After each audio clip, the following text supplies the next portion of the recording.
Olá, queridos ouvintes, está iniciando o programa Jesus por Emmanuel.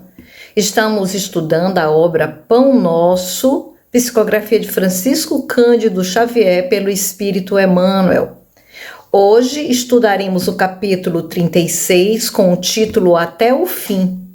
Eu sou Lúcia Ericeira e farei esse estudo com vocês. Vejamos a mensagem do nosso querido benfeitor Emmanuel. Até o fim. Mas aquele que perseverar até ao fim será salvo.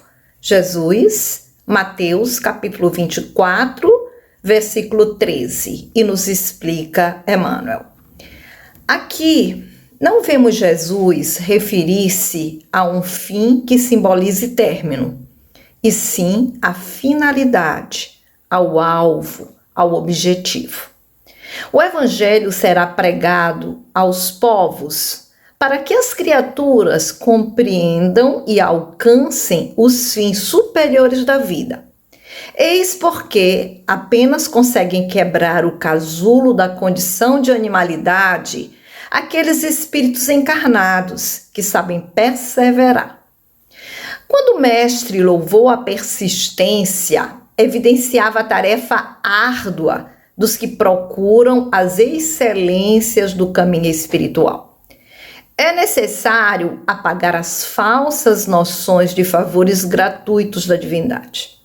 Ninguém se furtará impune à percentagem de esforço que lhe cabe na obra de aperfeiçoamento próprio. As portas do céu permanecem abertas, nunca foram cerradas. Todavia, para que o homem se eleve até lá, precisa asas de amor e sabedoria. Para isso, concede o Supremo Senhor extensa cópia de material de misericórdia a todas as criaturas, conferindo, entretanto, a cada um o dever de talhá-las. Semelhante tarefa, porém, demanda enorme esforço. A fim de concluí-la, recruta-se a contribuição dos dias e das existências.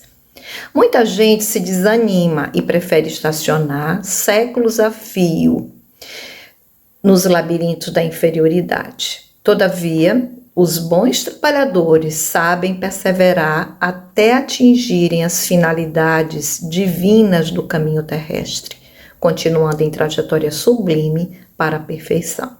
Extraordinária mensagem e de profundo teor reflexivo. E para que nós possamos alcançar de forma mais plena os alertas que nos faz Emmanuel, é preciso que verifiquemos em que contexto Jesus nos diz que aquele que perseverar até o fim será salvo. Todos os seus discípulos se encontravam em frente ao templo de Jerusalém e Jesus, referindo-se a esse templo, diz que não ficaria pedra sobre pedra. É preciso que consideremos que a mensagem de Jesus ela tem tanto o teor temporal como atemporal. São mensagens para a vida eterna. E como se coaduna essa questão da temporalidade e da atemporalidade? Ela tem um significado para a época, o contexto em que eles estavam vivendo, tanto que ele se refere à destruição do templo, que viria a ocorrer no ano 70 depois de Jesus. Mas também essa mensagem ela tem um outro teor, que é o teor da evolução e das etapas evolutivas do nosso planeta. Tanto que mais tarde, quando a sós, os apóstolos resolvem se referir a esse contexto mais amplo, e eles perguntam a Jesus quando se daria o final dos tempos. E quando seria a volta dele, a parousia, que era a espera do retorno de Jesus. Então, aí já é o contexto atemporal, é o contexto que se propagaria para o futuro e que hoje nós estamos aqui conversando sobre essa passagem. E aí Jesus começa a falar de sinais, já que data precisa não nos é dada a conhecer, como ele deixa bem claro em diversas passagens do Evangelho. Isso pertence ao Senhor, a precisão do tempo pertence ao Senhor, pertence a Deus. A nós cabe nos verificar os sinais. E esses sinais é chamado lá com o título no Evangelho, do Evangelho de Mateus, de princípio das dores. E ele começa a se referir a vários sinais. Ele começa a falar em guerras, em rumores de guerras, em reino se voltando contra reino. Ele fala sobre pestes, né, que está bem na época, todas essas pandemias, todos esses surtos de males eram chamados de peste de forma generalizada. Ele fala sobre a questão da desolação tão grande que o amor de muitos se esfriaria e que a nação se voltaria contra a nação. Mas que tudo isso não significaria o fim, seria apenas o início das dores.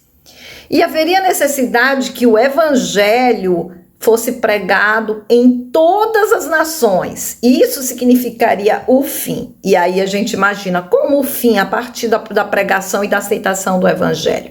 Mas antes dele falar sobre essa questão do Evangelho ser pregado em todas as nações, em todos os povos, ele nos alerta para a questão da perseverança. Mas aquele que perseverar até o fim, ou até o fim, de acordo com a tradução da Bíblia, de acordo com a tradução do Novo Testamento, será salvo. E é exatamente sobre esse aspecto que Emmanuel vai desenvolver todo esse raciocínio muito pertinente para os dias em que nós estamos vivendo. Porque o fim não significa término, o fim significa sim um começo de uma nova era. Porque no momento em que esse evangelho for compreendido e vivido, com certeza a Terra terá passado para uma nova etapa, que a doutrina espírita refere-se a um mundo de regeneração. Então Emmanuel começa a nos alertar sobre esse significado de fim, que não simboliza término, mas sim uma finalidade, um alvo, um objetivo. E ele relembra que esse evangelho precisa sim ser pregado para todos os povos, para que as criaturas, em compreendendo esse evangelho, em compreendendo esse código moral, possa vivenciá-lo em toda plenitude. E ele coloca aqui uma imagem muito poética sobre os fins superiores da vida. E ele fala sobre a quebra do casulo da condição de animalidade. E aí ele faz referência a esse processo evolutivo nosso, desde a condição de espíritos imperfeitos até chegarmos à condição de espíritos puros, que é a primeira ordem com uma classe única, que é a escala espírita que nos apresenta Allan Kardec no Livro dos Espíritos. Então é muito interessante porque essa trajetória tem como referência a própria matéria, porque para os espíritos imperfeitos existe o que? A predominância da matéria sobre o espírito. Quando você vai para a ordem dos bons espíritos, já existe a predominância do espírito sobre a matéria. E finalmente, em nosso desiderato, em nossa chegada da escala evolutiva na condição de espíritos puros, o que é que acontecerá? O espírito não haverá nenhuma influência mais sobre a matéria. É o que o Emmanuel se refere aqui em você quebrar o casulo da condição de animalidade, nesse processo evolutivo, se liberar da influência, se libertar da influência da matéria. Aí ele nos lembra que para isso é preciso persistência, porque a tarefa é árdua e a nossa busca é a excelência do caminho espiritual. Olha que coisa bonita, né? Essa trajetória, como às vezes ele se refere, rumo à luz. Esse é o nosso caminhar. E algumas circunstâncias devem ser observadas e que são, e às vezes nos levam a uma interpretação errada desse processo. Muitos de nós, às vezes, queremos graças gratuitas concedidas por Deus. Aí vem Emmanuel nos alertar. Olha, a gente tem que apagar essa ilusão, porque nenhum de nós estaremos isentos ao esforço que a obra requer para o aperfeiçoamento próprio. Então é necessário que nos esforcemos. É necessário que tenhamos o que ele chama aqui dessa tarefa árdua para a nossa transformação, para nos libertarmos desse casulo da animalidade, da influência que a matéria ainda exerce em nós, despertando vícios e paixões. E aí ele nos lembra que as portas do céu permanecem abertas, mostrando que a misericórdia divina é infinita. Ela está sempre ao nosso dispor, porque a nossa fatalidade é a perfeição, é o nosso destino, posto que filhos de Deus somos criados para encontrar essa felicidade, que é exatamente o sinônimo da perfeição, de estarmos liberados da influência da matéria. Ele diz, olha, as portas do céu permanecem abertas, sempre abertas. E aí ele nos lembra da questão das asas da evolução, as duas asas que nós precisamos para crescer, que é o amor e a sabedoria. São as duas vertentes do progresso e que precisam caminhar par e passo. E geralmente o que acontece é que nós nos desenvolvemos mais intelectualmente e nos esquecemos da evolução moral. Essa não pode ser descuidada. E essas asas, embora Deus nos conceda toda esse extenso material de misericórdia, nos lembra, Emmanuel, que cabe a nós talhar essas asas, fazer com que elas cresçam. E essa tarefa, ela demanda muito esforço. Mas para isso, Deus nos concede o benefício dos dias, e se esses dias não forem suficientes, das várias existências que nos são concedidas.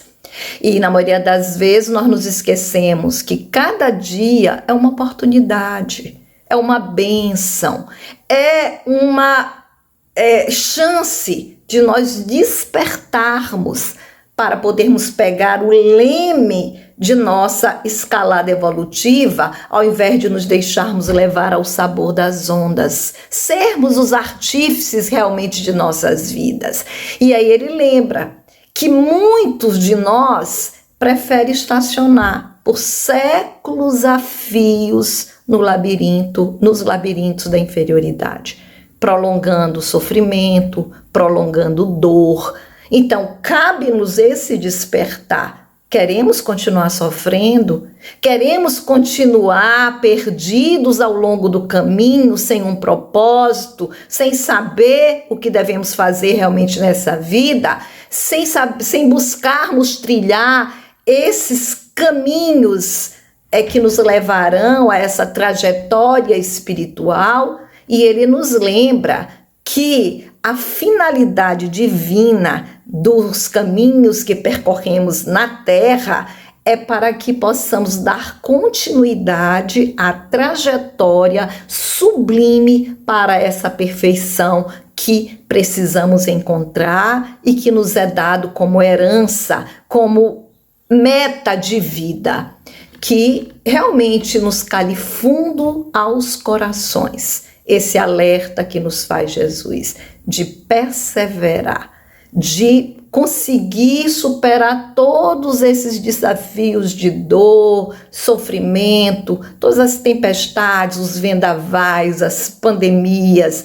as guerras, e que o nosso amor não se esfrie, mas que ele continue firme pela chama da fé e da certeza que Jesus já nos alerta que esse fim, com sentido de objetivo, de propósito, de uma nova oportunidade, chega até nós e depende de cada um, de nossa perseverança, continuarmos e conquistarmos esse planeta como um novo plano de regeneração para as nossas vidas.